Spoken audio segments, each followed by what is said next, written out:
నేడు ఆటోల బంద్, ఉపాధిపై ఉచిత బస్సు దెబ్బ, ఆటో బతుకు తలకిందులు, కిస్తీలు కట్టలేక కుటుంబ పోషణ భారమై మనస్తాపం, 2 నెలల్లో 25 మంది పైగా ఆటో డ్రైవర్ల బలవన్మరణం. ప్రభుత్వం ఆదుకోవాలంటున్న బాధిత కుటుంబాలు, నేడు రాష్ట్ర వ్యాప్త బంద్కు కార్మిక సంఘాల పిలుపు. ఇది 10వ పేజీ చదవాలి మనం.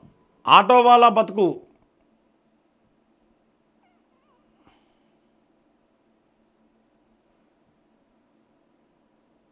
బాబా ఎంతమంది చనిపోయారు చూడు. ఆటో వాళ్ళు చాలామంది చనిపోయారు. నేడు ఆటో బంద్ను విజయవంతం చేయాలి. టీఏటీయూ రాష్ట్ర వ్యాప్తంగా శుక్రవారం ఆటో బంద్ను విజయవంతం చేయాలని టీఏటీయూ రాష్ట్ర అధ్యక్షులు వేముల మారయ్య పిలుపునిచ్చారు. ఆటో డ్రైవర్లు సంబంధిత జిల్లాలో ఎక్కడెక్కడ బంద్లో పాల్గొనాలని సూచించారు.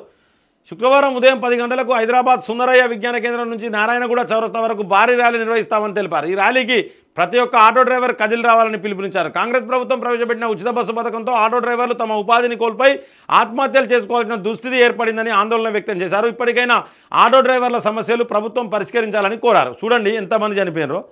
తల్లి పిల్లలను ఆదుకోవాలి. నా కొడుకు మృతితో అనాథగా మారిన మా కుటుంబాన్ని ప్రభుత్వం ఆదుకోవాలి. బతకడానికి సెంటు భూమి కూడా లేదు.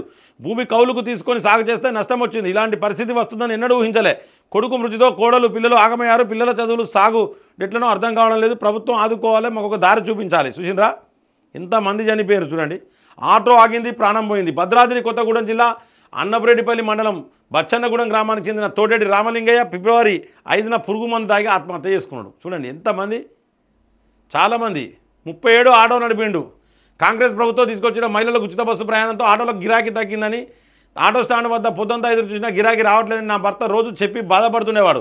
నేను బీడీలు చేస్తున్నా, అవసరమైతే కూలికిపోతా అని ధైర్యం చెప్పేదాన్ని.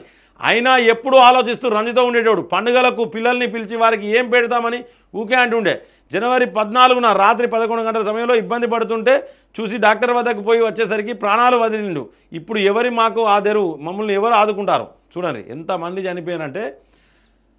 ఆటో డ్రైవర్ నరేష్ చిత్రపటంతో కుటుంబ సభ్యులు చూడండి. నరేష్ ఆత్మహత్యతో కుటుంబం కకావికలం. చాలామంది ఆటోలు చనిపోయారు. పురుగుల మందు తాగి. ఇక్కడ ఇంకొక తను పురుగుల మందు తాగి చనిపోయింది ఆటో తను. సో మొత్తానికైతే ఆటో డ్రైవర్లకు సంబంధించి ప్రత్యామ్నాయం అయితే కంపల్సరీ చూడాలి.